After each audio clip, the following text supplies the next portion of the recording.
All right. Hello and welcome back to the Running My Mouth podcast.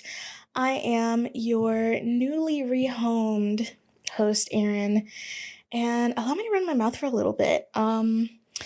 Like I said, welcome back. First episode in like a month, or maybe more than a month. Definitely more than a month. It's been a while. I'll say that much. And as you can tell, I'm in a new environment. I'm now in a white void instead of a semi uninspired living room.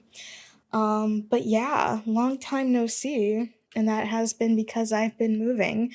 Oh God, sorry. Okay, elephant in the room. I mean, it's not really that big of an elephant in the room, but before I even go in, because I'm probably going to end up getting some pinches throughout this if I just move my arm the wrong way. But I got my 5G microchip replaced this past week. And, they last for about 5 years. And not five, 3 years. And, it has been 3 years since I got my first 5G uterus disabling microchip. And I don't remember it hurting this much. I don't know. Maybe it's because it's been 3 years and I just legit don't remember much from that whole experience. I mean, I do remember, that dastardly lidocaine needle that I had to get. It still hurt the first time, hurt the second time. It was the worst. Kind of hated it, but you know, um, anything to get this 5G microchip. And now my arm is bruised, and if I move my arm a wrong way, I get this very terrible pinching feeling that I don't remember happening last time. So I don't know how I feel about that. But all of that aside, I moved to my new place that I've been talking about for like the last 2 or 3, maybe two. I think it's only been 2 podcast episodes. So now I'm actually here. I've been here for almost a month now. Even though I have been here for almost a month, I am somehow still not fully unpacked. Still haven't fully like put up all of my decorations and things. I only just this weekend put up my vinyls, which are just off camera over there. My juggernauts are on that wall. And then on this other wall that you cannot see, so it's kind of useless that I'm even telling you, my sticker and pin wall is back. Which I'm not gonna lie, looking at it from here, I have a lot of stickers and pins, and I'm gonna get more, and I'm gonna be very excited to get more to add to the wall, because it fills up about half of 3 cork pads, like 12 by 12 cork pads now, and I have 3 more. So I kind of want to fill it up all the way. That would be fun. That would be so very fun. Obviously that takes time. But yeah, even though I've been here for almost a month, I still haven't fully unpacked, which is really funny.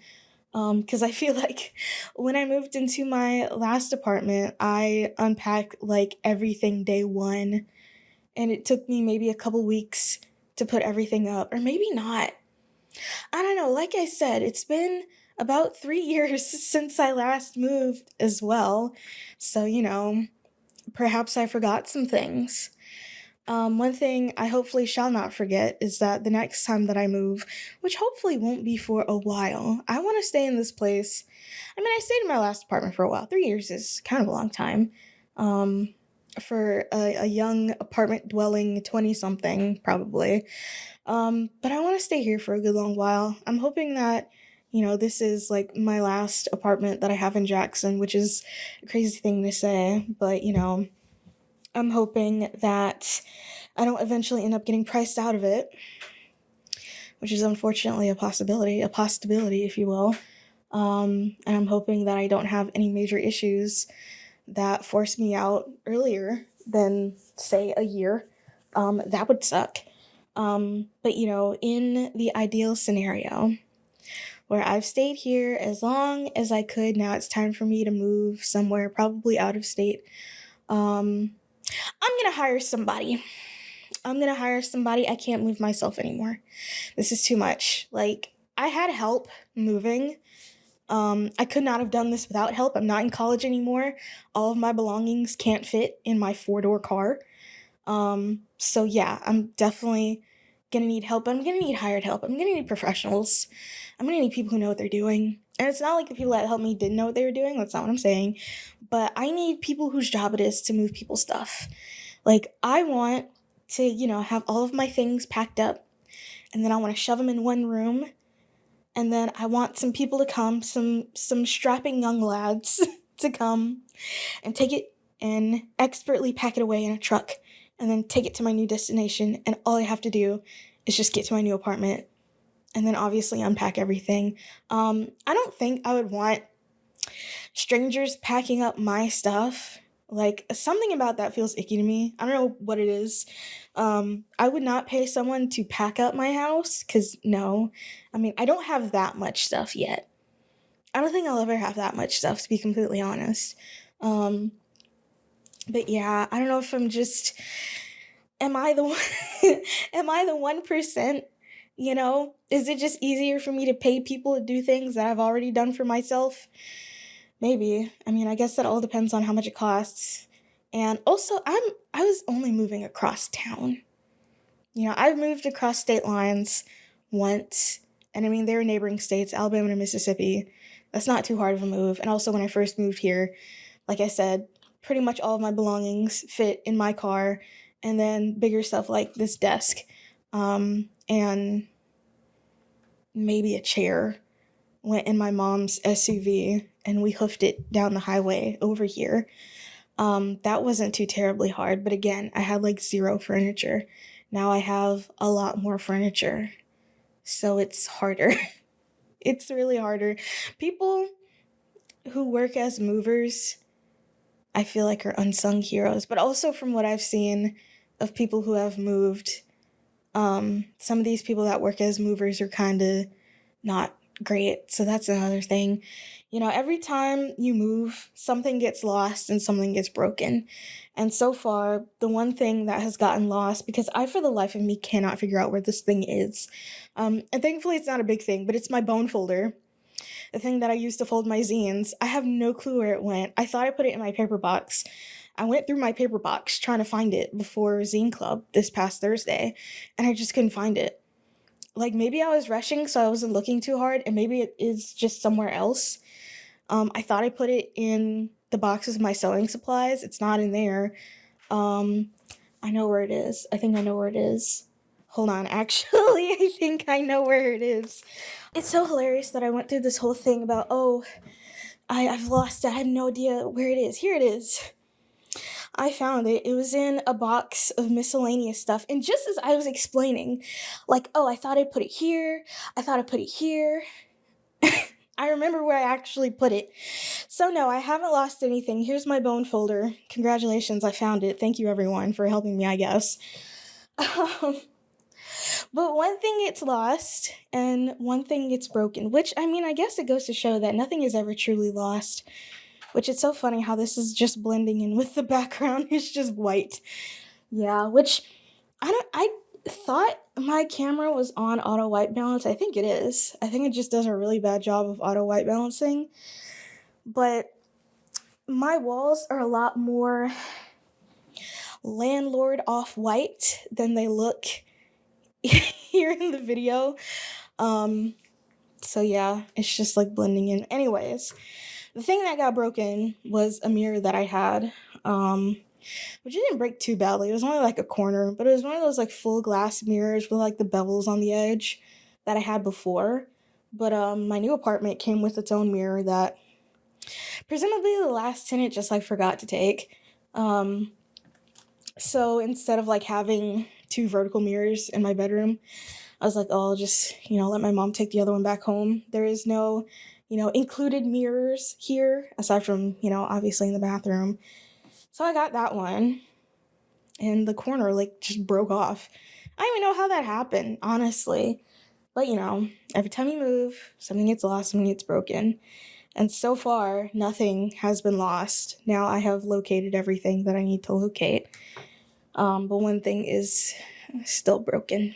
So, yeah, that's that. As for the moving process, I kind of can't remember where we left off, or where I left off, rather, in talking about all of this, but I will say that, all of this did take quite a bit of money, quite a bit of coinage, quite a bit of dough. I had, by the time I actually moved, Well, actually, I don't know how much, but I had, before I started like paying for like things, I had about 2,600 saved up. Um, and I guess to some people it's a faux pas to talk about how much money you have, but I don't care. I literally do not care. My shoulder itches. I don't care. Um, I feel like I want to talk about this. I don't know. Maybe there's some young people watching who haven't had to like move out on their own yet. Um, this is how much it might cost. So I had $2,600 saved up, and that was mostly, by the way, oh my goodness. I don't want to use this as like a visual prop, but it's just here now. By the way, to anybody watching, maybe you don't have a savings set up, maybe you do, but you just find it hard to put money in there. Take the choice out of your hands. Something that I thought about doing for a while, and I really regret not doing it sooner, is what I did. If you work somewhere where you can do this, and also, this is predicated upon you making enough money where you doing this is not going to hamper your finances in any way. So I'll just put that out there. Um, but what I did, and I probably talked about this before, but I'm not gonna lie. It's been a while since I've done the podcast, so I can't remember what I have and haven't talked about. What I did is I set it up with my direct deposit at work where I have $150 from each paycheck automatically going towards my savings account, and the rest goes toward my checking account. And that's worked out for me pretty well. Like, I get paid roughly twice a month, depending on how the month is set up. Sometimes it's 3 times. I forgot what that's called. Bi-weekly? Something like that. It's really every other week, which ends up usually being twice a month. So basically I'm saving $300 a month, which thankfully, at least before, I don't know what's going to happen now because my rent is higher. I don't know how much my electricity bill is going to cost. I don't have a water bill, which is great, but that's lumped into the rent. And obviously my internet is the same price. So I don't know if this is gonna like still be in effect. I would hope so, but like I said, I've had to spend a lot of money in the process of moving. So I'm saving $300 a month essentially, and I forgot when I had that set up. It was maybe earlier this year, maybe like in January, like midway through January, something like that. So do the mathematics, however much that was, added up, with me sometimes taking some out if I needed to like pay for something or buy something.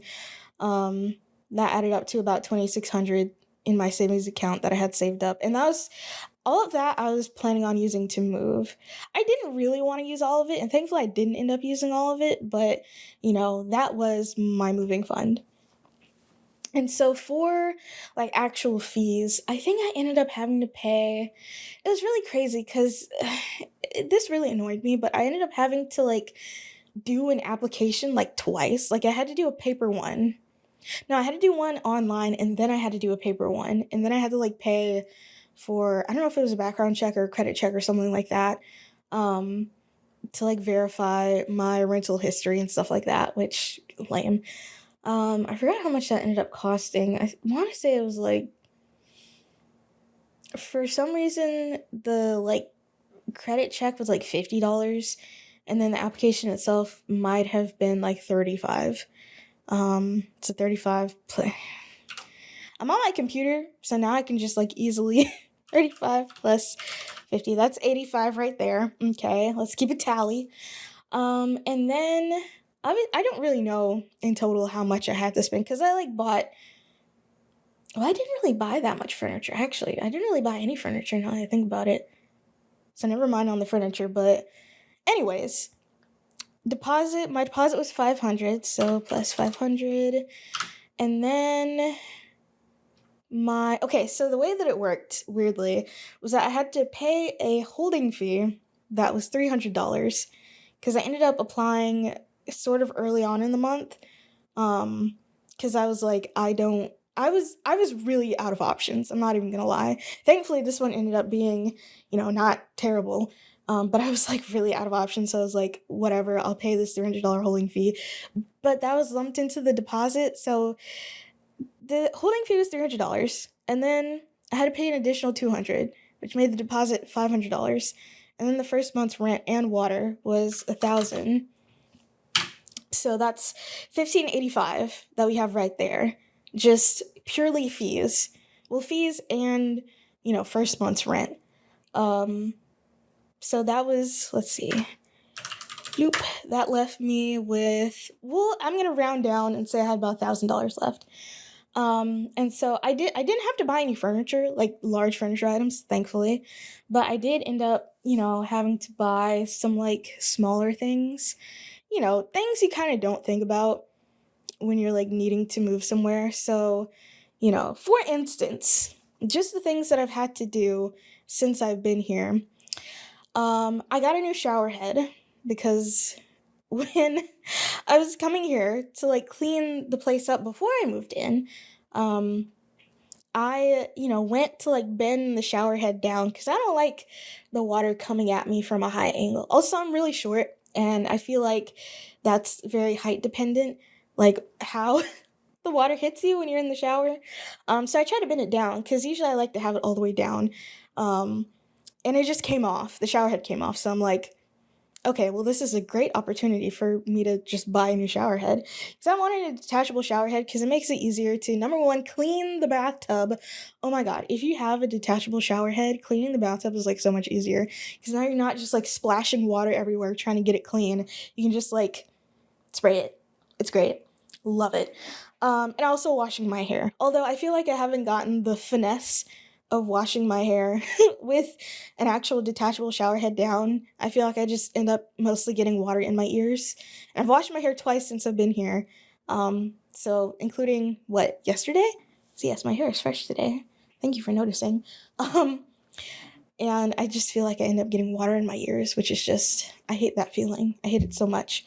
So I bought a detachable shower head. I bought one of those things that goes over the toilet because there's not really any storage like in the bathroom for me to put my bathroom things aside from like underneath the cupboards.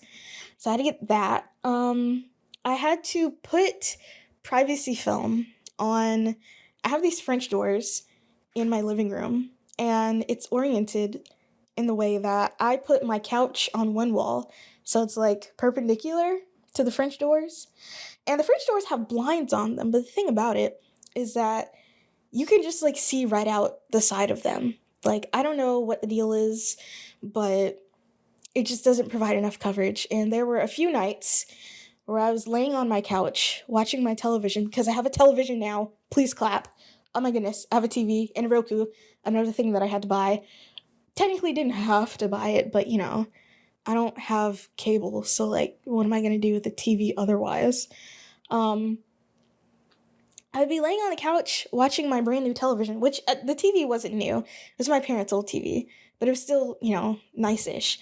And I would just see outside. I would see people walking by, and I'm like, this is crazy. Like, I can't even lay on my couch without somebody potentially walking by and looking at me. So what I ended up doing is I went down to the Lowe's, which I got very acquainted with. Oh, light bulbs. Another thing you don't think about is light bulbs. I replaced most of the light bulbs in this place because some of them were burnt out, but some of them just were not bright enough. I put 1600 lumen bulbs in every light socket in this house because I just need it to be bright in here. However, that being said, I mostly just have lamps. I don't have a lamp for my office. I do want to get a lamp for my office. By the way, did I mention I have an office? That's where I am right now. You can't tell because of the void, but I have an office now, which is fun. I have the big light on in here, so it is nice and bright. But when I'm not doing this, I kind of don't like having the big light on. So I do want a lamp, like a stand-up lamp, to go somewhere over there. And also I bought a lamp for my living room, and then I had a lamp already that is in my dining area. So I just use those for lighting, usually. But anyways, I had to get privacy film that I put on the French doors that I installed myself. I had to cut out so many panels. Let's see, 24 panels, because it's a paned door, So I had to cut out a bunch of panels and, do the spritz, put them on there, do the thing, the squeegee thing, and there you go. That was pretty nice though. It was pretty, proud of myself doing a little home improvement, a little, I don't know, home improvement. That felt nice. Also, the windows in here, which I really should have done this earlier today, but I just didn't. They are, I have blinds on each of the windows, but again, I was coming back from being somewhere. I was like 8 o'clock.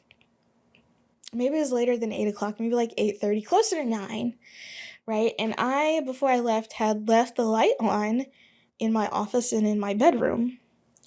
And I was walking by, and I walked by both of these windows, and I stop and I look in, and I'm like, I can see everything in here. Like, what the heck? What is the purpose of these blinds? They're not blinding anybody.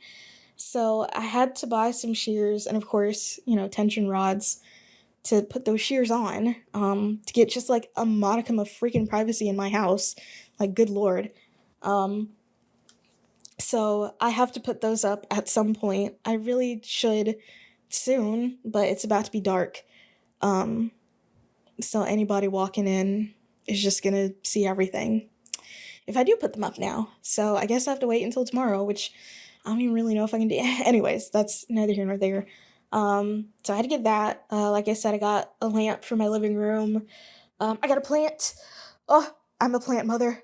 I got a Monstera from the Lowe's, and I named her Alexina, and I think it's a great name. I told my mom the name, and she was astonished, just scandalized by the name. But I chose the name Alexina because, and I'll tell you how to spell it, Alexzeena. That is my plant daughter. Treat her kindly, thank you. So I was doing a little bit of research into, genealogy on my dad's side, and I found the marriage record of I don't even know how many great grandfathers, but my greatest of grandfathers up to like 1865. I found his marriage record to his first wife, whose name was Alexina, which I thought was just the most amazing name ever. Like, whoa, what a name, I'm not related to this Alexina, because my grandfather, however many great grandfather, ended up getting remarried to a different woman. And let's see, I can't remember when exactly, but someone had already done all this work. Like, I didn't need to go digging, like, at all. There's this website called Family Search, which is run by Mormons, because they love genealogy over there in Mormon land,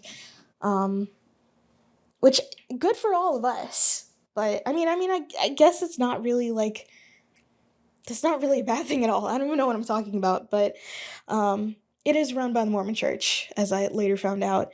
Someone had gone in and found all of these records for my however many great grandfathers and found that marriage license. Actually, it wasn't even a marriage license. It was just like a registry.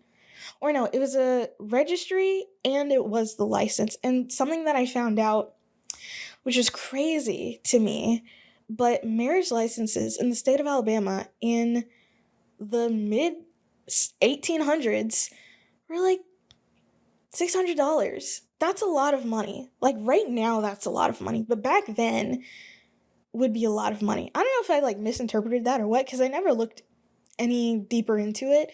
But I saw on the marriage license itself, it said it cost, like, either $600 or $300. But either way, it would have been, like, an astronomical figure for, like, a formerly enslaved person in southern Alabama in the 1800s. Like, that's crazy, right? Anyways, ever since I saw her name, I was obsessed with it. So I was like, yeah, let me name my Monstera after this this woman. I just think it's a pretty name. And also, something that I found out from a YouTuber by the name of Intellectual Media, Great YouTube channel, by the way, super informative on a wide variety of topics dealing with blackness in America and, stuff like that. Is that Alexina was actually a pretty common name for black women in that time. And honestly, I think we ought to bring it back. It is a pretty good name. Yeah. Anywho, all that to say, I have a plant daughter. Her name is Alexina. She's a monstera. And recently, today, actually, I had to buy a grow light for her because I have realized that there is very little natural light in this apartment, which, I don't know how I feel about that. I guess we'll find out in like a couple of months, maybe something like that. I don't know. But it's just like really shaded over here. And also the orientation, I don't know which cardinal direction these windows are facing, but whichever one, it's definitely not east and it's not west. So it might be north or south. And also it's just really shaded in general over here. So yeah, just like a lot of little things that you don't really think about that will eat into your, I guess, budget, your moving budget. So all that to say, young person watching or not young person watching, I don't know. We progress through life at different points. If you are thinking about moving, I hope you have some money saved, because if I did not have this money saved, it would have been very, very difficult for me to move. And I'm glad I started saving when I did. Otherwise, yeah, it would have been it would have been, I don't know what to say other than it would have been really difficult for me to move. I'll say that. Having this money saved made things so much easier. But again, not everyone's in a financial position where they can do such a thing. So yeah, I think I mentioned, well, okay, let me wrap up moving. So, I moved in, and honestly, so far everything is great. It is mostly quiet here. I mean, I don't live by a major road anymore, which is great, because now I'm not hearing cars passing by all of the time, which, I mean, you get used to it, but now things are just like quiet, and I like that.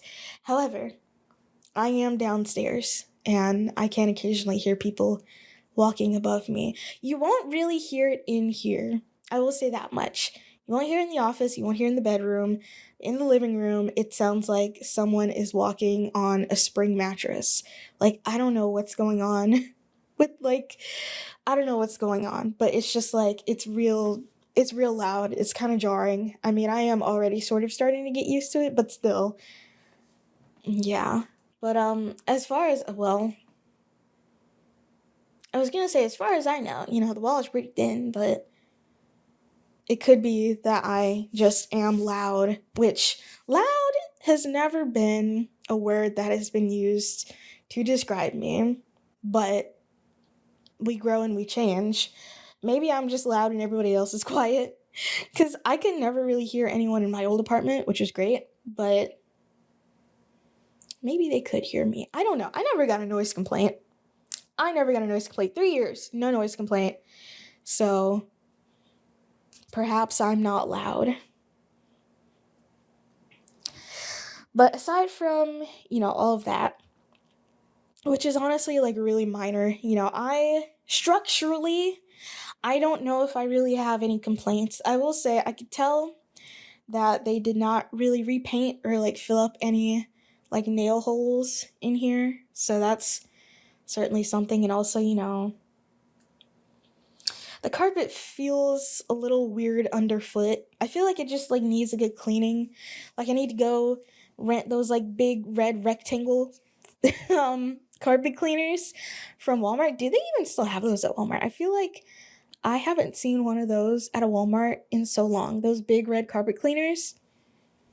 Yeah, maybe I just need to go rent one of those and like give this carpet a good clean. I vacuumed these carpets like I don't know how many times. I have carpet now.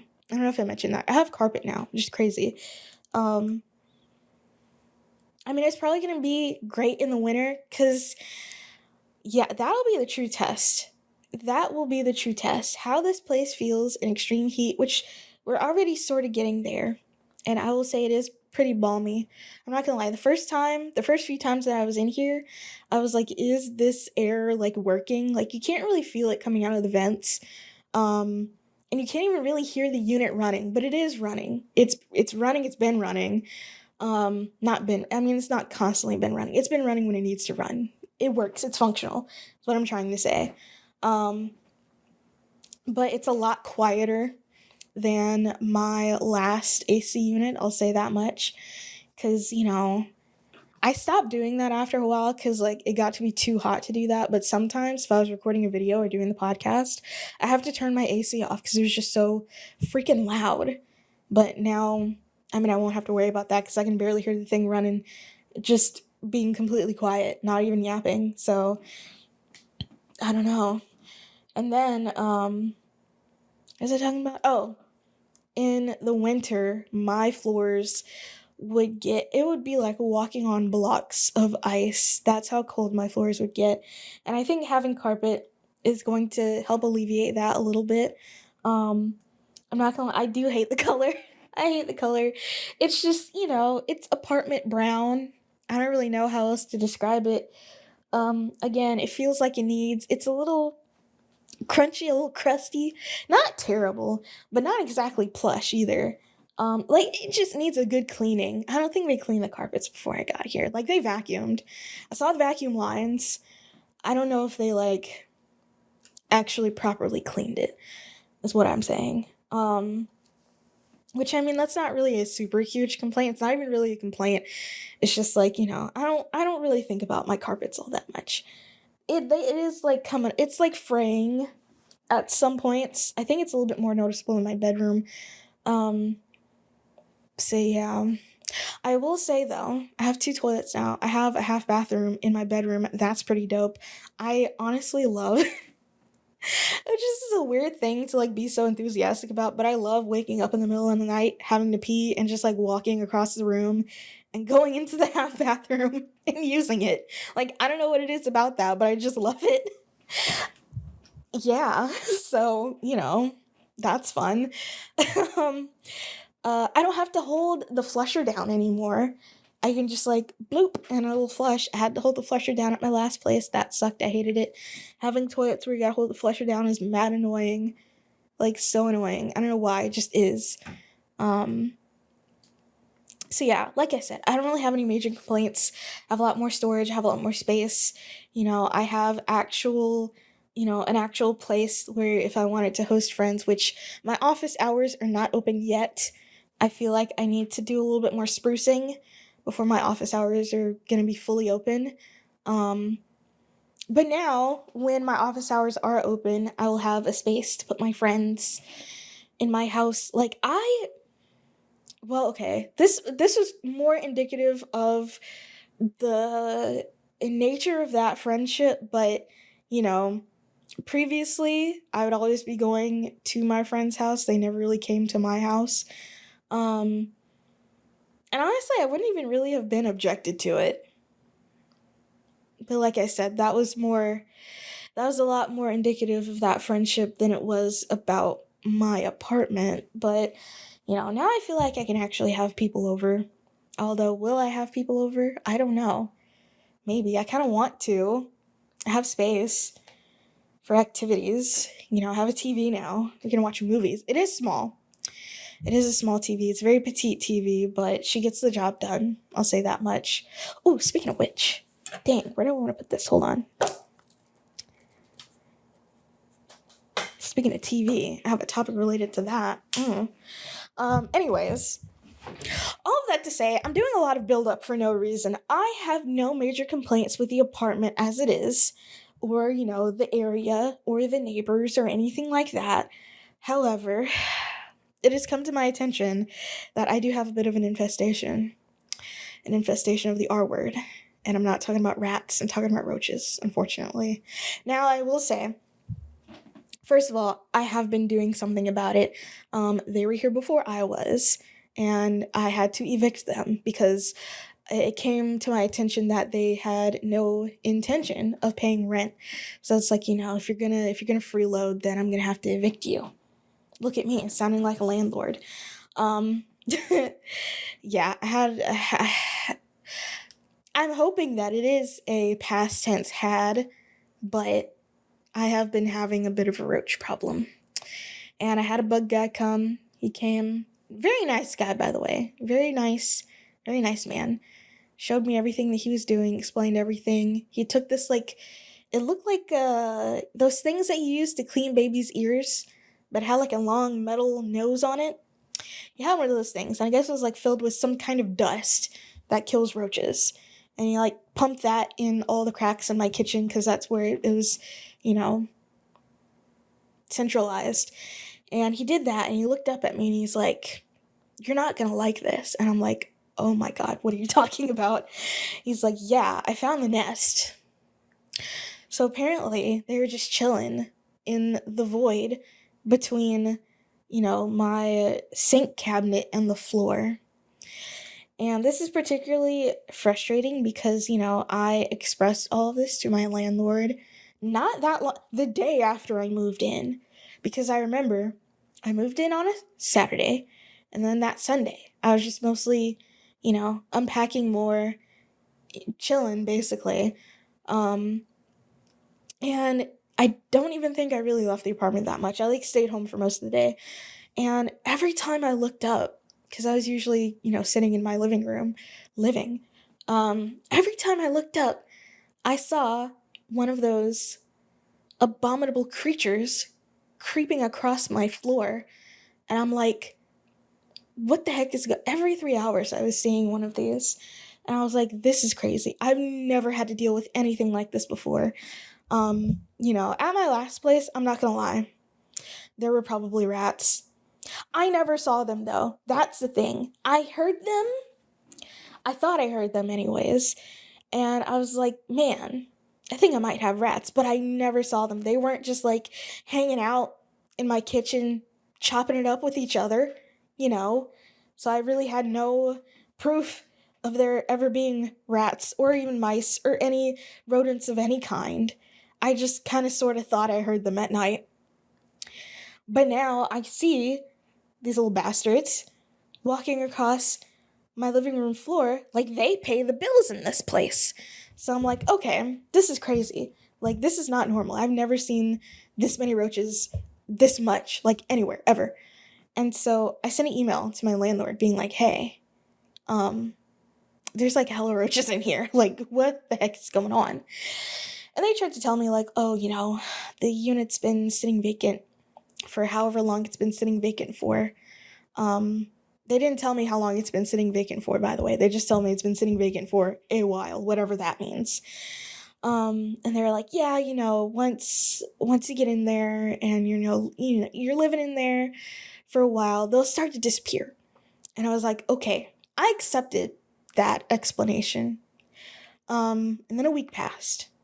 And then another week passed. And then finally the third week passed.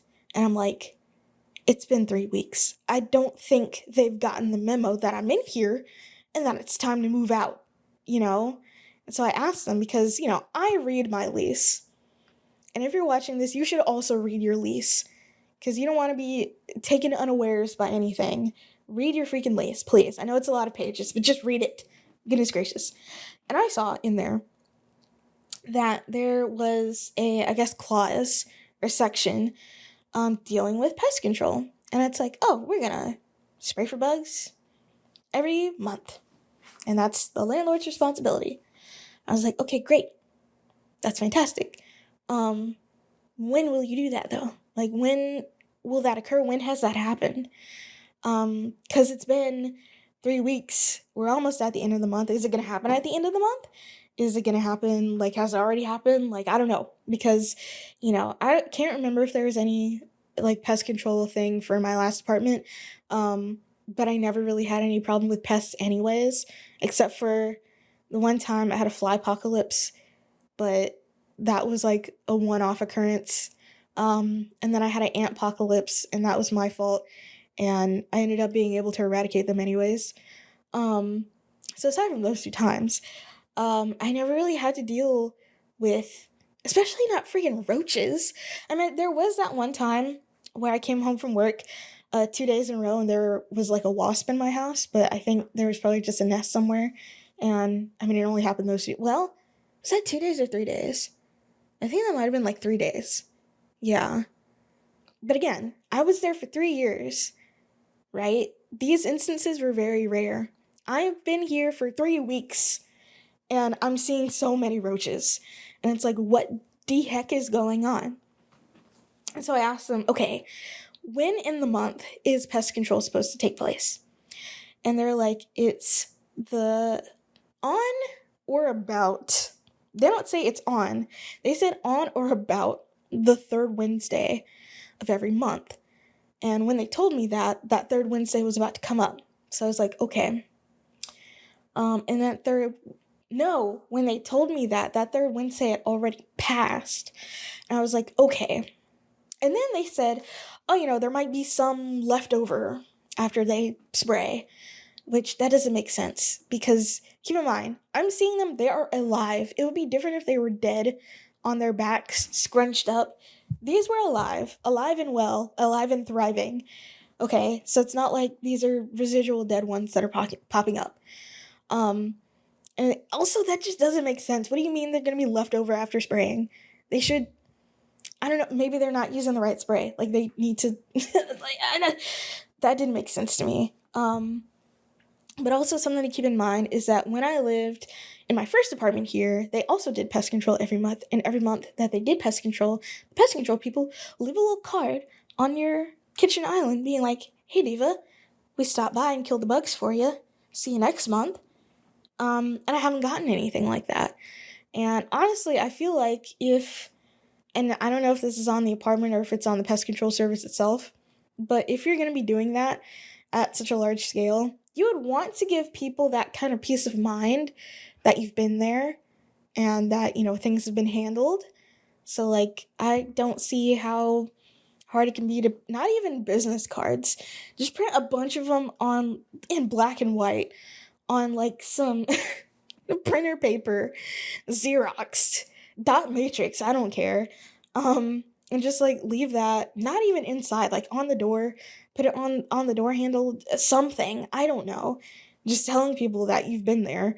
Because from what I can tell, nobody's been here because I'm still seeing these freaking roaches, okay?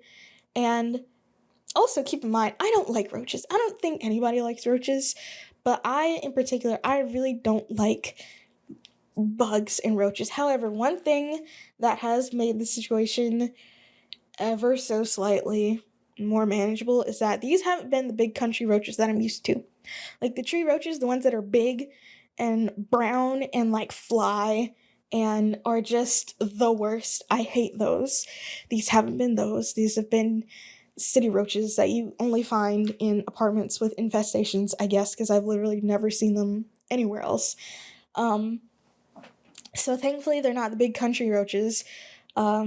They're the little city ones, which not great because they can hide a little bit better, blend in a little bit better than the big country roaches. And so, it's like, okay, we're in the third week. It's already been past the point where someone has supposed to have been sprayed, and I'm still seeing them every single day. Like, what's the deal? Like, we need an additional solution. And they're like, okay. They're not even like, okay, I sent that email. Like, I leave home, I get to work, I send that email. And then I get a phone call. Like, I don't even get a reply to the email. I just get a phone call from the bug guy who came, who was nice, to his credit. And so we set it up that he, was going to come that next day. And so they sent an email back to me being like, oh, you should have got a call from such and such. And I was like, yeah, I just got a call from them. And then they had the nerve to say, most apartments don't provide complimentary pest control.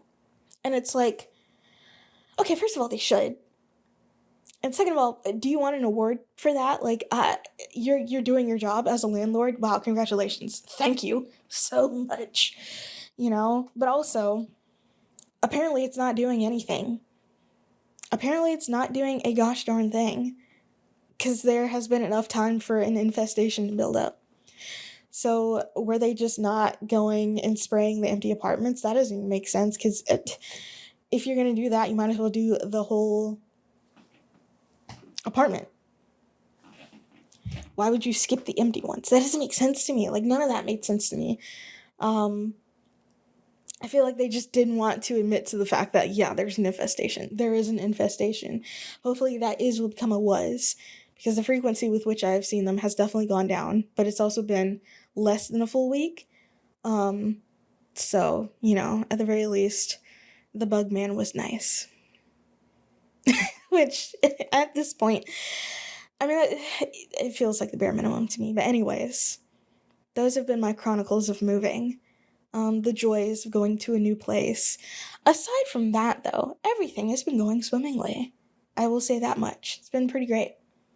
I will say it has been pretty great. Pretty great here in my new place.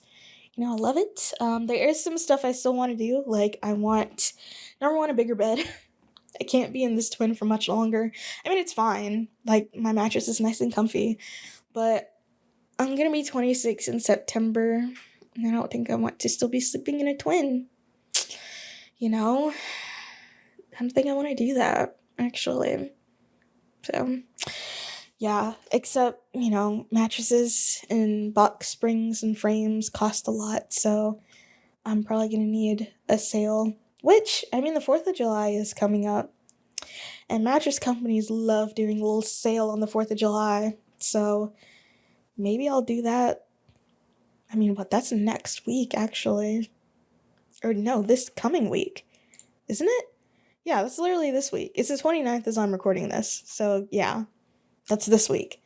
I don't know if I'm prepared to buy a mattress this week, though. Also, my pay schedule does not line up, so never mind. It's not this week. The 4th of July is this week. Me buying a new mattress is not this week. Although, like I said, I still have a lot of savings left over. Like, I'm almost back to $1,000 now. Which I feel like that would be enough to get a mattress and a box spring and a frame, you know, but I don't know.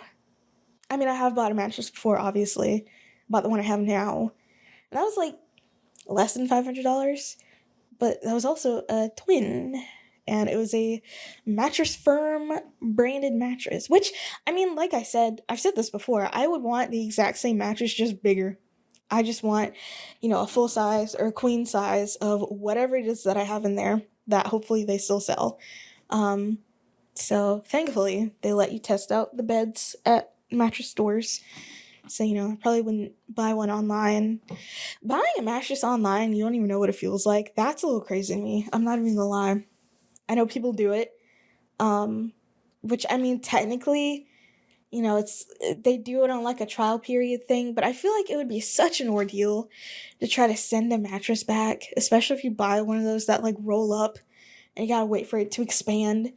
And then how are you supposed to get it back in the box? You know? I guess they get someone to just come and take it, but what are they gonna resell that mattress? I don't know. I'm not privy to the world of mattress sales, so I don't really know how it works. Do I want to know how it works? Not particularly. So that's that. On that, yeah, that's moving chronicles. Do you want to do a couple more things? Like hang up my freaking shears and get a new couch and get a new bed and maybe a dining table. I don't really know. I mean, I technically have a dining table, but it's like a high top table to go with my bar stools. Maybe I want a bigger one, perhaps. I'm not really sure. I have found a place for all of my furniture things. My wire rack that used to be my pantry is now in here as just like shelving, which I'm glad that it actually fits in here. Fits very well. The one thing that I had like questions about as to whether I'd be able to actually use it was my counter island that I bought because my old kitchen was just so small and so pitiful. That I needed to buy a piece of furniture to actually expand my kitchen. That has ended up being my whatever table. Kind of like a console table or an entry table, except it's like sort of off from my entryway. But it's serving its purpose, and it's doing it flawlessly. So, shout outs to that piece of furniture. But yeah. Moving. I hope I don't have to do this for a very long time. You know? moving is not for the weak. Moving is not for the weak at all. Oh Lord, I feel weak after moving. I'm not even gonna lie. Like, the energy that has just been sucked out of me. Well, not now. I feel like I'm back to normal now, but the energy that was being sucked out of me because of all of the stuff that I was doing with moving. Because keep in mind, it wasn't just one moving day. The week leading up to it, because I got my keys to this place a week before I actually moved in. So I came here, I cleaned, I had help, but I cleaned. But during the week, which I did not have help with, I was still moving stuff back and forth. Like, I had like a couple of boxfuls of stuff that I was moving back and forth so that, once we eventually got to the big day, it would be easier. And it was easier. So shout outs to me for doing that. But I also did that last time. So if you are going to be doing it on your own and you are in the position where you can do it kind of gradually, like there's some overlap and you can do it gradually over even just like 2 weeks or even 1 week, a week and a half, that's definitely the way to go. But obviously not everyone has it that way. So things to keep in mind.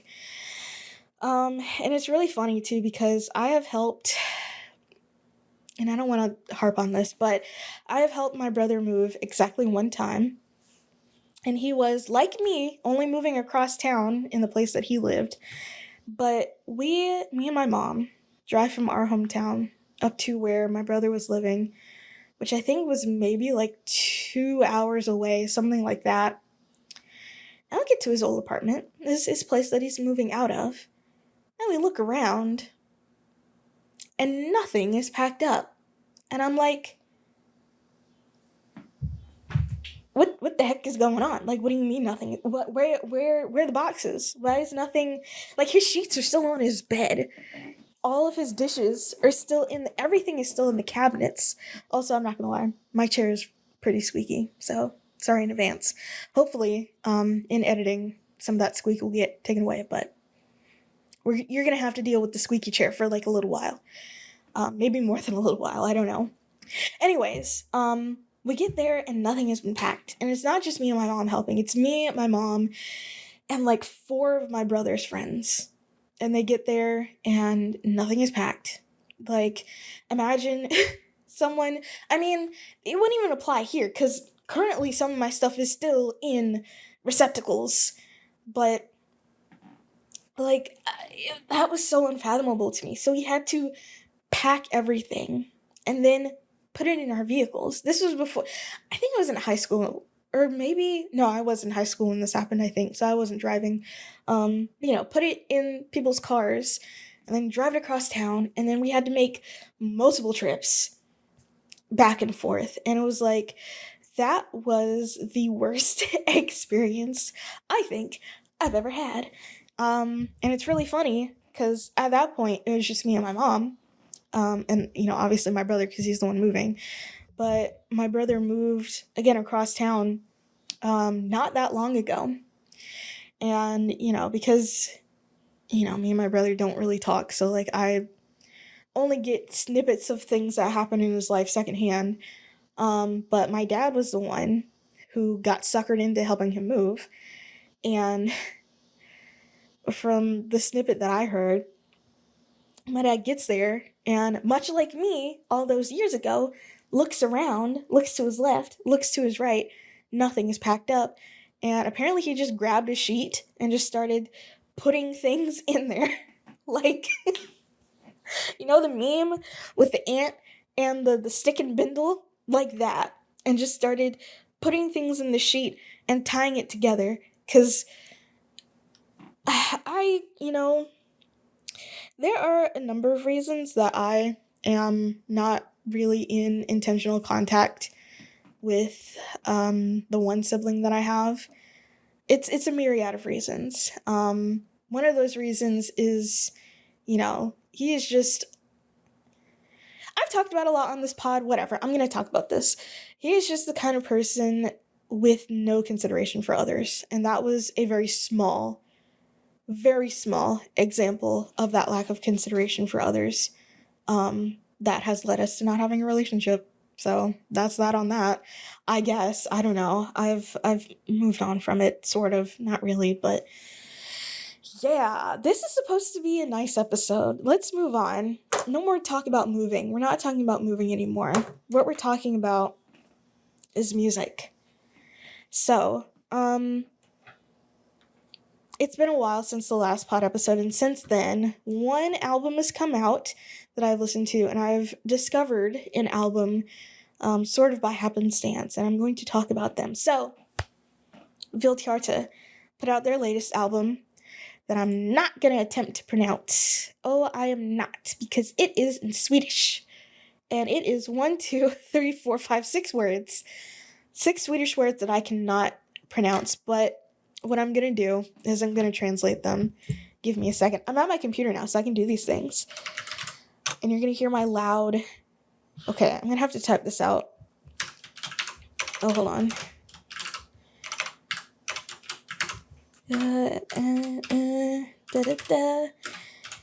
What? Do EV. Hold on. EV. IGHT. Nope. ETN. Where the Forest Sings Under the Eternal Fir Trees, but in Swedish. That is the name of the album. And so I have listened to most of Vildhjarta's discography. I mean, there's really not that much there. I've listened to Mastodon, which is their first album from 2011, like a couple of times. Never really gave it that much of a really full listen to. My first introduction to them was with Mastodon Under Vatten, which again, I'm saying all of this wrong because it's Swedish.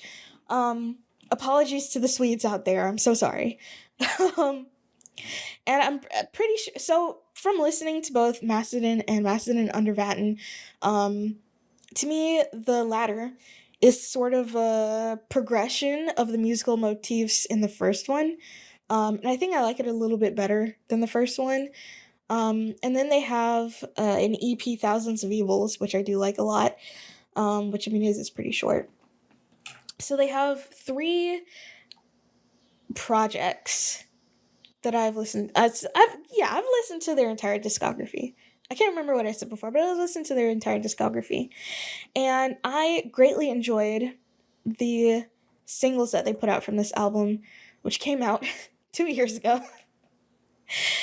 Came out 2023. Those singles came out, and then the latest 2 singles came out this year, but the first 3 came out literally 2 years ago. That's so crazy to think about, but music takes time, I guess. And so I like the singles. I love the singles, in fact. But I don't know if it's just because maybe I'm used to, after having listened to Mastodon Under Vatten so much, Mastodon Under Vatten is so very cohesive with its motifs. You know, I feel like there's a lot of repeating musical themes that you find throughout the album that give all of the songs a sort of connection that's not really found in Where the Forest Sings Under the Eternal Fir Trees. And I mean, I'm pretty sure, I mean, I haven't really read about any of this music, so there could be thematic things that I'm just missing, but I'm like 90% sure Mastodon, and by extension Mastodon Under Vatten, are concept albums, which is why they have such strong musical motifs that carry over from song to song. And it could just be that Where the Forest Sings Under the Eternal Fir Trees just doesn't have that. And so, you know, also, it kind of feels weird because, you know, 3 of these tracks I've been listening to for 2 years now at this point. And so hearing them along with all of these new tracks, it just feels, I don't know, it feels weird to me. I feel like, you know, I'm not a musician, I'm not a music producer or a manager or anything in the musical realm aside from a person that yaps about music, really. So, like, I don't know if there's, like, a strategy. I mean, I think there's a strategy when it comes to, like, releasing singles. But releasing them... And listen, any number of things could have happened between the release of these singles and the release of the album that caused it to be a 2-year window.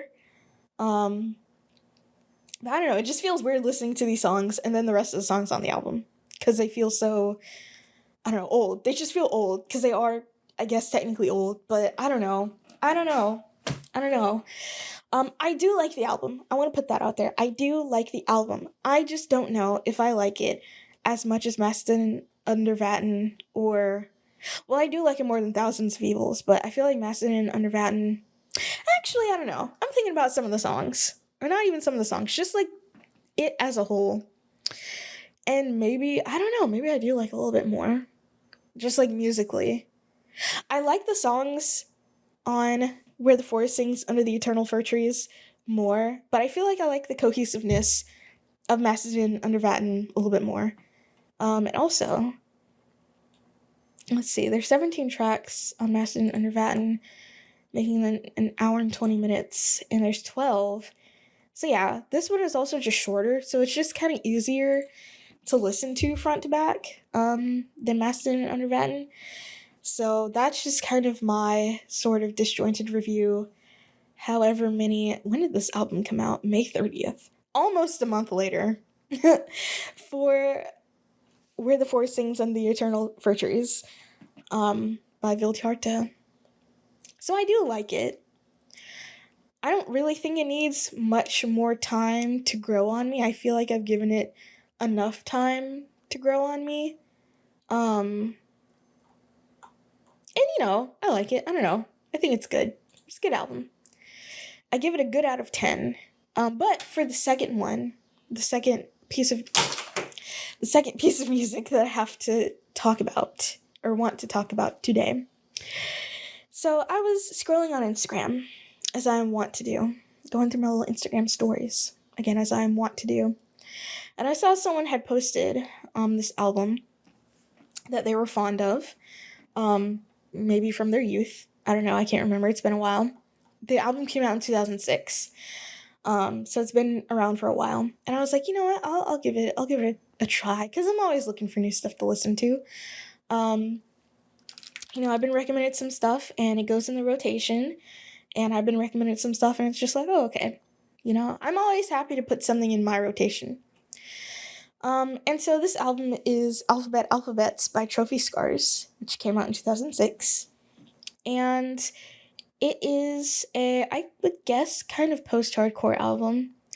And to me, it feels kind of ahead of its time. For 2006, I feel like I hear a lot of things musically that, I also heard a lot later in, albums from 2012 or 2013 that I can't quite put my finger on. You know what it was like. So I watched the movie Citizen Kane way longer after it came out. The movie...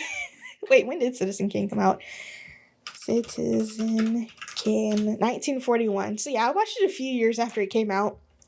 And Citizen Kane is like the movie to end all movies if you're a movie nerd. I did like it a lot, but given that I watched it through a modern lens, I felt like, oh, this is just a movie that I would see today. But one thing you have to keep in mind is that the things that were in Citizen Kane, some of them anyways, were pretty revolutionary for 1941. So they've become commonplace now, but back then it was like, oh, this is like new. This is mind-blowing, And I feel like this album might sort of be the same, but for music. Not really in a sense. I'm not saying this album is like the Citizen Kane of post-hardcore albums. I don't know if I would... I don't know. I just feel like I haven't... What would even be? What happens? Okay, hold on. I'm gonna Google it. Citizen Kane of post-hardcore albums. What's gonna come up? The Citizen Kanes of music. Okay, well, that didn't really give me much,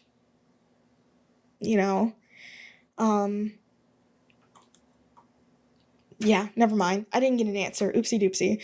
But anyways, all that to say is that, I felt it was like Citizen Kane in that I heard a lot of stuff that I've heard in later albums, but like in this album.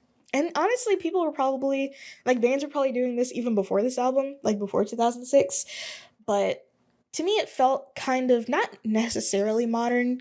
I feel like some of the things that I've heard, which I can't really articulate it very well because, again, I don't really listen. I listen to music a lot. I talk about music a lot. I don't really know that much about things like music theory or anything of the sort to be able to kind of apply that to what I'm hearing. So just keep that in mind as I'm talking about this. But I feel like, it's not necessarily like modern like today, but it's sort of ahead of its time in that some of the things that I heard, I recognize, I recognize in albums from like six years later, essentially. So that's interesting. But another thing about this is that this hasn't really entered the rotation for me because, I do listen to it, but it elicits like a really weird feeling for me that, I can't explain because I'm about to explain it, but it's just, I don't know. It really is something about it. I don't know. And it's not even like it's emo music or anything to make me feel this way, but what I'm saying is that somehow, some way, I don't know. I don't even think it was the headspace that I was in when I was listening to it, because I wasn't even in that kind of headspace. But this album makes me feel sadly nostalgic, but like sadly nostalgic for a childhood that wasn't even mine, like for somebody else's childhood. Like, I can't really explain to you why I feel that way or how even those feelings were elicited, but it's a very nostalgic album, even though I have no emotional connection to this album. My first time listening to it was last month. So it's like, it's not like I listened to this when I was in high school or even college or anything like that, and therefore have that kind of sad nostalgia for it. But I don't know, it just makes me feel that way. And because of that, it hasn't really entered the rotation fully. I'd say it's halfway in the rotation. Like, I feel like I need to be in the right headspace to listen to it. So yeah. All that to say, I do like it. It is kind of long. It's 16 songs and it's an hour long. Just a teeny weeny bit long. Do I have a favorite track? I don't think so. I'm trying to think, and I don't really think I do. Maybe alligators, but that is like, to me, feels like the saddest song on this album. But also when I think of this album, that is the song that comes to mind the most. And also it is the most listened to on Spotify anyways, the most listened to track on this album. And maybe for their entire, no, they have the popular section on Spotify, like, does not make sense to me. Because you'll have a track that has a certain number of listens, and then the next one after it will have like double that. And I get it's like, usually that happens with newly released stuff, but in this case, it's not really. I don't know. It's weird. So yeah, those were the two pieces of music that I wanted to talk about. What we can talk about related to music? Upcoming shows. Let's have a look at the gig calendar. My Gigiana calendar, which I'm pretty sure is up to date. So there's only 3 this week. So the day that this comes out, which is going to be July the 2nd, we have Lice Liquor, Skin Tension, DJ Jane Blank, and That Which Waits Beyond Sleep at, why don't I have the location on here? Where is this? It's at Endeval. It's at Endeval Music. Let me put that on there. It's at Endeval Music. And that's a noise show. Oh, we've got 3 noise shows coming up. One of which that I booked. We're gonna get there. But we have, actually, you know what? Let me go for all of July. Currently, there's not that much for all of July. Well, okay.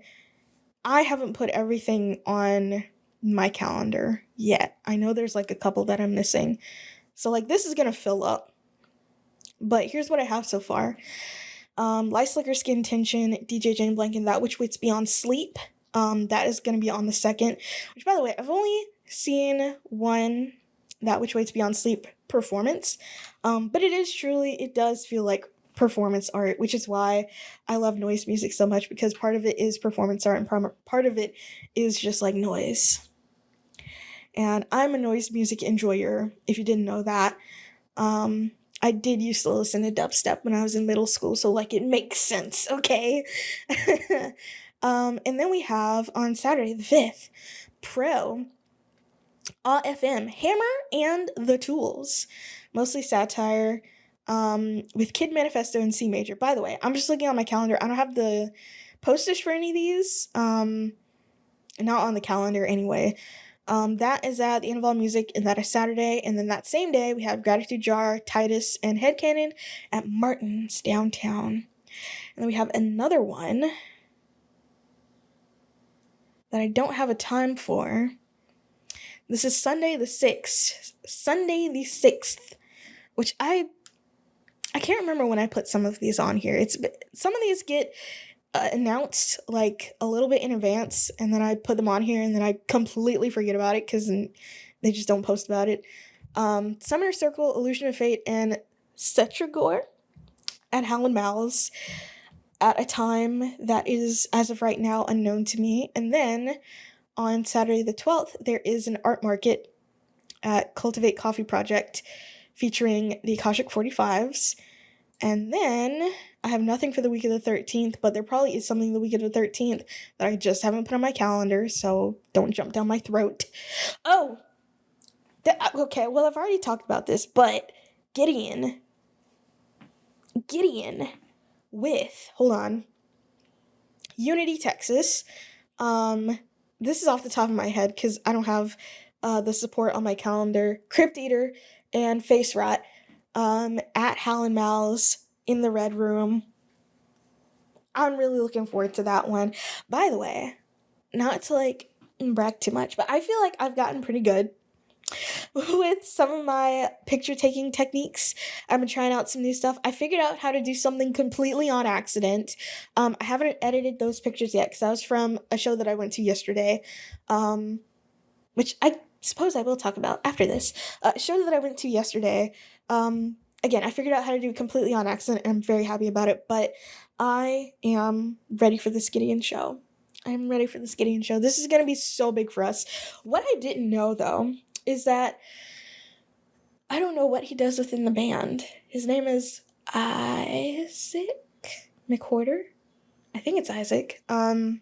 He's from Jackson. So one of the members of Gideon, who the band itself is from Tuscaloosa, but one of the members is from Jackson and I think resides here, ? And they're also going to be at Furnace Fest later this year, which I will also talk about. Where am I? And then on the 21st, which I don't know why I haven't put this on my calendar because this is literally my gig that I booked. On the 21st, I'm just going to have to go to Instagram for this one. Which, again, I booked this, so, like, I should know. Or actually, no. Let me just go to my photos. Where is it? Where's the poster? Bloop. Come on. Don't you just love it when I look things up on this computer? On this podcast. So we have Jen Taiga, who is a dungeon synth artist from somewhere. I don't know where, though. It's coming down with Filth Eternal and Grave Member, who I saw, this was a year ago, at a Measureless Aeon show, and I was like, I need more of this in my life. So I managed to get him come back, do one more. This is gonna be at CS's doors are at 6:30, or at 6:30, July 21st. That is a Monday. And then, the week of the 20th is low-key kind of stacked, because already we have 4 shows, and there might be 1 or 2 or something that I just forgot about. or just haven't put on my calendar, or just haven't been announced yet. I don't know. And then we have Gall, Drim, and Face Rot at the Plant, Tuesday, July 22nd. And then Friday, we have the third noise show of the month with Indole, Raven Weather, That Which Waits Beyond Sleep, The Sky Imposes Its Will at Urban Foxes. That is also a benefit show for the Animal Rescue Fund. They're accepting donations, cash donations, as well as donations of dog and cat food that has been unopened. And then later this month, we have Hopeless Otis, Eyes Like Yours, and Die With Nature at Howlin' Mouse. And then Kaleidoscope Crux, the Akashic 45s, and Parrot Weather at Urban Foxes. And by the way, I think the Akashic 45s are releasing music or something, because they did a bunch of shows like last month, maybe the month before last. But I think they were taking a break. Either they were just taking a break, or they were taking a break to like record. So that'll be fun. Also, very nice people in that band. Where am I? Oh, upcoming shows. And, like I intimated before, I am going to Furnace Fest. That's gonna be fun. It is gonna be a little nerve-wracking, I'm not gonna lie. I've never been to a music festival before. So, a whole day of music. Am I gonna survive? I hope so. I mean, at the very least, because previous Furnace Fests have been, I want to say, like in the summer. No, not in the summer. They're in September in Birmingham, Alabama. It's hot. Even in September, it's hot. Now, however, it's in October, and my only worry is that, I don't know, does it rain a lot in October? I can't remember. We get a few rainy seasons down south round here. I feel like we're in one now. It's been raining on and off almost every day, it feels like, this last week and the week before last, and it's gonna do that next week. I mean, at the very least, we're not in a drought, but it's a lot, Robin. It's a lot. It's a lot. But anyways, I'm just hoping it doesn't rain, because I don't even really know what the setup is like out there. What do the stages look like? What's the, is it covered? I don't know. What is the crowd size like? Am I going to get crowd crushed because I'm, 4'11" and going to be surrounded by, a bunch of 6 foot tall men? Is it going to be that vibe? Is it just a wide open field? I don't think so. It's at what? A old steel blast furnace? I guess we're going to find out. And I'm going with people, so that'll also be fun. And I'm not gonna lie, part of me is not necessarily apprehensive, but let's just say the last time that I went to a concert with a friend, that torpedoed the friendship. However, the friendship was already on the outs, so it's it was already dying. That was just the the last blow to the head for that. So I don't know, it might be fine. Hopefully it will be fine. I don't know. But before that, ooh, and this I'm definitely looking forward to, probably more than Furnace Fest. Because I'm not gonna lie, the lineup this year, aside from the Tony Danza Tap Dance Extravaganza, for me personally, I don't really see anything on there as a must-see. I have liked the previous lineups of Furnace Fest a little bit more. However, it's kind of day late and a dollar short situation, in that, the first couple of years that Furnace Fest was doing the thing, I was living in Alabama, but I was unemployed and I had no money, so there was no way that was happening. But yeah, fun. Before that though, I'm just so I'm very happy about this. I'm going back to Chicago for my birthday.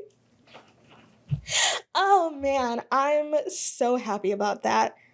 Oh, I see a fly on one of my vinyls. I was just looking over there. I've had a fly problem here too, but again, that was low-key my fault. and they're just freaking everywhere. I can't win with these bugs, man. I can't win with the bugs. Anyways, I'm going to Chicago for my birthday. I'm going to Chicago for my birthday. A few days I will spend in the Windy City, hopefully being able to do some things that I was not able to do the last time that I went to Chicago. I want to go to the Frank Lloyd Wright House, but it's like a distance away from where I'll be staying, so I'll just have to make a little journey, you know? I want to go to the Frank Lloyd Wright House. I want to do the architecture boat tour. Actually, I think that's like the only two things that I have planned. And I want to go back to the Museum of Contemporary Art because I really like that little neighborhood that it's in, that part of Chicago that it's in. It's like so nice. So yeah, I'm so very much looking forward to that. Oh, riding the train again. I don't have my wallet, but I still have my venture cards. Although for this one, I'm probably gonna end up getting like one of those 3-day passes because it would just make more sense that way instead of like having to manually buy tickets each time. Although I don't know, there's something so well, okay. I feel like if you were a Chicago resident, you would just have a card. Or what I ended up finding out is that you can literally just tap your card and like go. So, you know. There's something so very metropolitan about going up to the little kiosk and selecting a ticket and then buying it, and then it prints out and then you go and then you I guess tap it or whatever you tap it. You don't feed it in. You tap it and then going through the turnstile and waiting for the train. I can't wait. I can't wait. I'm so very excited about that, and hopefully our society hasn't collapsed by then, so then I'll be able to enjoy it. So yeah. Hopefully the collapse holds off until at least next year. I want to be able to enjoy my final year in a semi-normal society, even though that year is probably already passed, so tough luck, I guess. But yeah, going to Chicago for my birthday, I'm so excited. I, however, am definitely going to be bringing some hand sanitizer because I got sick the last time I came, or when I came back from Chicago the last time. And that was unpleasant. I didn't like that. I didn't like being sick, so I'm definitely going to have to grab onto some hand sanitizer because I can't have that happen again. And also, I need like a nice sized tote bag because I had a backpack last time, and also clothes with pockets. Those are my three things, my three mistakes that I want to rectify from my last trip. I need clothes with pockets. I need a tote bag instead of a backpack because I like having stuff at my hip because I don't think I had my purse with me. I just had the backpack, which is so annoying. I hated that. I like having stuff at my side instead of at my back, because I'm not in school anymore. Literally, what is the point of it? Anyways, I want a tote bag. I need to pack clothes with freaking pockets, and I need hand sanitizer. I had the right idea, though. Something very good that I did. Even though, it didn't get nearly as hot up there as it did down here. The fan?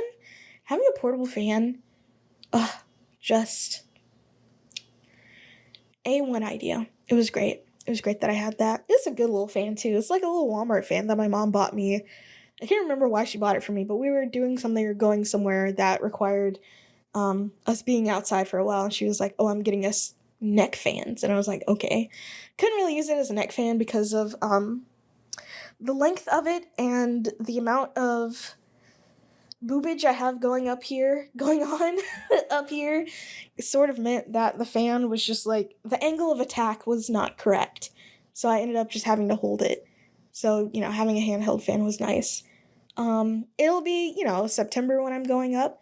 So it'll be a little bit cooler, maybe even cold, perhaps. I don't know. Need a little jacket, a little sweater, maybe. So I might not have to deal with, heat. But, yeah, I'm I'm just so excited about that. I had another topic on here that I wanted to talk about. It's the one that I wrote down earlier, but I've been talking for an hour and 25 minutes, and it's 8 o'clock, and I need to restart my dryer because my clothes are in there. So, yeah, that's going to do it for the 49th episode of the Running My Mouth podcast. Next episode is going to be the Big 5-0. I have nothing planned for the 50th. So, it's just gonna be the 50th. But yeah, this has been the 49th episode of the Running My Mouth podcast. I have been your host, Erin. Thank you for allowing me to run my mouth. Oh, dang it. You know what I did mean to write down? I did mean to write down Drag Race, because I have actually been watching Drag Race, and I've been enjoying the season, but we're gonna have to talk about it next time. So I'll make a mental note of that. In fact, here's what I'm going to do. I'm going to tear off a page of the topics list. We're going to put boom, boom, boom, boom, boom. I already have my next 2 topics for the next time. Anyways, follow me on Instagram. Because if you're not following me on Instagram, let me hear it. You're only getting half the story. And yeah, that's going to be it for me. I guess I am going to have to just hang up my shears tomorrow because it's too dark and I don't want people seeing in here, even though they literally already can. So, whatever.